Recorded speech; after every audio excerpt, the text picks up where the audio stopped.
नमस्कार दोस्तों, आज की कहानी का शीर्षक है डरपोक।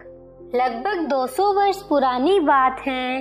केरल में तालनगोडू गांव में पार्वतम्मा नाम की एक महिला रहती थी। उसके पति का नाम रामकुटी था।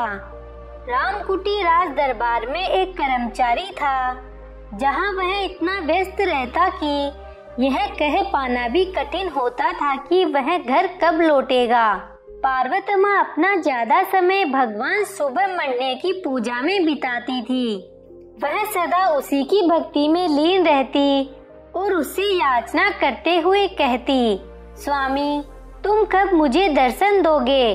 तुम कब मेरे हाथ से प्रसाद स्वीकार करने मेरे घर आओगे?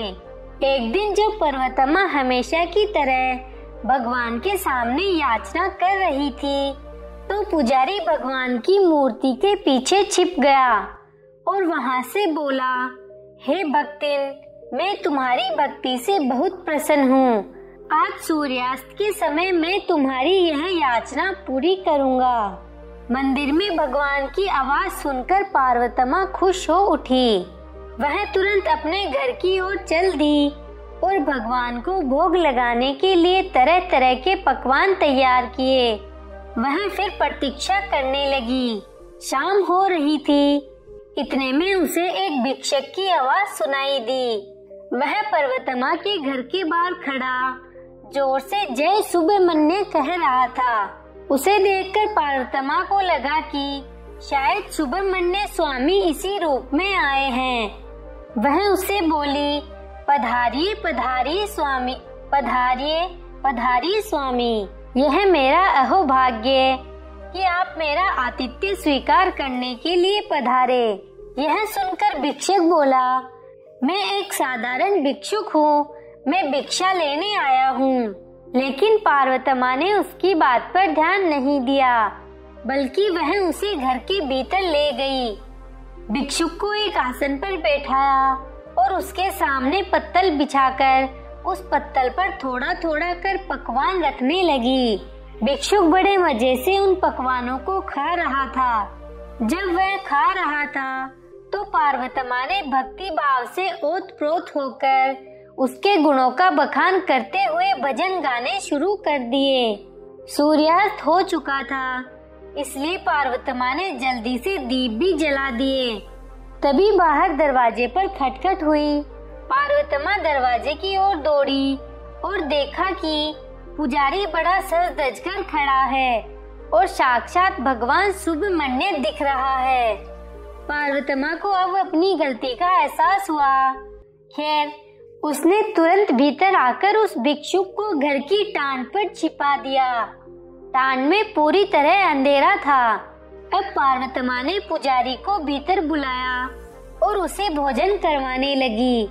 वह उसकी सेवा में पूरी तरह से लीन थी। इतने में बाहर घोड़े की टापों की आवाज सुनाई दी। देखा तो पार्वतम्मा का पति ही घोड़े से उतर रहा है। अब उसे कुछ परेशानी सी हुई। उसने जल्दी से पुजारी, जो भगवान का वेश बनाए हुए था, को नमस्कार किया और उससे बोली, स्वामी, मेरे पति को भगवान में बिल्कुल विश्वास नहीं है। वह गुस्सैल भी बहुत है। जब तक वह सहज नहीं होते तब तक आप कृपया टांड पर छिपे रहे। और यह कहकर उसने पुजारी को भी टांड पर चढ़ा दिया। पुजारी को मजबूरी में उस टांड पर ही छिपना पड़ा। अंधेरा था। वह दुबक कर एक कोने में लेट गया। भिक्षुक तो वहाँ पहले से था ही। उसका पेट भी भरा हुआ था। उसे नींद आ गई। नींद में उसे यह भी पता नहीं चला कि वहाँ पुजारी भी लेटा है। पार्वतम्मा का पति जब भोजन करने लगा तो ढेर सारे पकवान देखकर उसे अचंभा हुआ। उसने पत्नी से पूछा, यह सब क्या है? खीर, मिठाइयाँ, इतना खाना? पति के प्रश्न का पार्वतम्मा ने इस प्रकार उत्तर दिया, रात को मुझे सपना आया था कि आप आज आने वाले हैं, इसलिए मैंने यह सब तैयारी की। पत्नी के उत्तर से पति खुश हुआ। अब वह खाना खा चुका था। वह आराम करने लगा तो उसे भी नींद आने लगी। आधी रात हुई तो भिक्षुक को बुरी तरह से प्यास लगी। वह जोर जोर से पानी पानी कहने लगा। पार्वतम्मा के पति की नींद खुल गई। उसने पूछा, यह आवाज कैसी है? पार्वतम्मा ने तुरंत उत्तर दिया, हम पितरों को शांत नहीं करते हैं, इसीलिए वे इस तरह से चिल्ला रहे हैं। पत्नी की बात पर पति ने विश्वास करते हुए अपने हाथ जोड़कर जोर से कहा, हे मेरे बड़े बुजुर्गों, आइंदा आप जो भी कर्म कहेंगे मैं उन्हें विधिवत पूरा करवाऊंगा। इस बार आप हमें क्षमा करें। पर भिक्षुक तो प्यास से बेहाल हो रहा था। वह और जोर से चीखा, हाय, मैं प्यास से मरा जा रहा हूँ। पार्वतम्मा ने टाट की ओर मुंह करके कहा, हे भगवान, पूर्व की दिशा में एक नारियल पड़ा है, वहीं एक पत्थर भी है। आप नारियल फोड़कर अपनी प्यास बुझा लीजिए। भिक्षुक ने पार्वतम्मा का संकेत समझ लिया। वहाँ पूर्व दिशा में वाकई एक नारियल पड़ा था। अंधेरे में उसे पुजारी का गंजा सिर गोल पत्थर के समान लगा। उसने उसी पर नारियल दे मारा। नारियल फूट तो गया, लेकिन साथ ही पुजारी का सर भी फट गया। बाप रे! पुजारी भी अब जोर जोर से चीखने लगा। फिर दर्द से झटपटाते हुए अंधेरे में ही उसका हाथ भिक्षुक के हाथ पर जा पड़ा। दोनों अब आपस में भिड़ गए और गुत्तम गुत्ता होने लगे। टाट पर अब काफी हलचल मच गई। टाट पर हलचल की यह ध्वनि पार्वतम्मा के पति रामकुटी के कानों में पड़ी।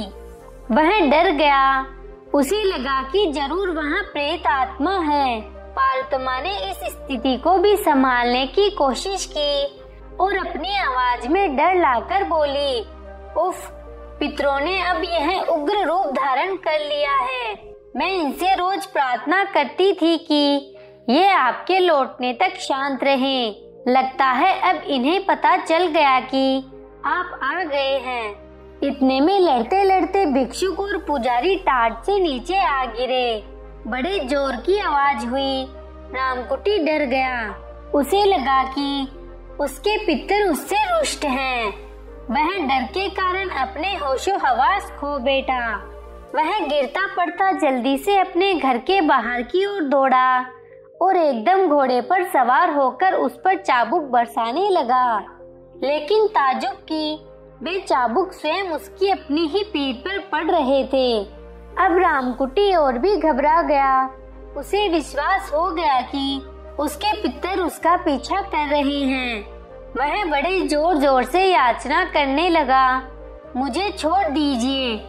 मेरे कर्तव्य पालन में आइंदा कभी कोताही नहीं होगी। मैं आपको वचन देता हूँ। इसी बीच पार्वतम्मा को मौका मिल गया। उसने तुरंत भिक्षुक और पुजारी को घर से बाहर धकेल दिया। पर हाँ, उसकी समझ में यह नहीं आ रहा था कि जिस भगवान की उसने इतनी आराधना की, उसी भगवान ने उसे इतना विचित्र अनुभव क्यों दिया। आपको ये कहानी कैसी लगी? नीचे कमेंट करके जरूर बताइएगा। अगर आपको कहानी पसंद आई हो तो अपने दोस्तों के साथ जरूर शेयर करें और ऐसी ही प्यारी कहानियाँ सुनने के लिए हमारे YouTube चैनल को सब्सक्राइब करें। धन्यवाद।